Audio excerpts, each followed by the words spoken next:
Mabilisang balitaan, komprehensibo at totoo sa loob ng 1 minuto.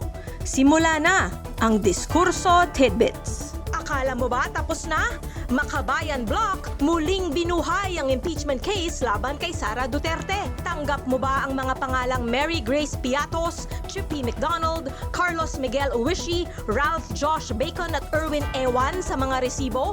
O gusto mo ding busisiin ang mga ito? Jinggoy Estrada, todo suporta sa libel case laban kay Robita Rosa para ipagtanggol ang reputasyon niya.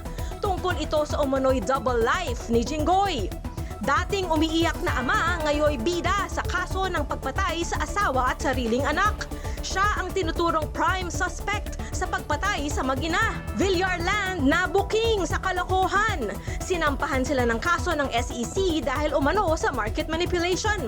Ito kaya ang dahilan kung bakit napakabilis ng pag-angat nila sa negosyo? Balitang mabilis, komprehensibo at totoo. Yan ang Diskurso Tidbits. Basahin ang tungkol sa lahat ng yan at sa marami pang ibang nakatutuwa at makabuluhang balita sa diskurso.ph.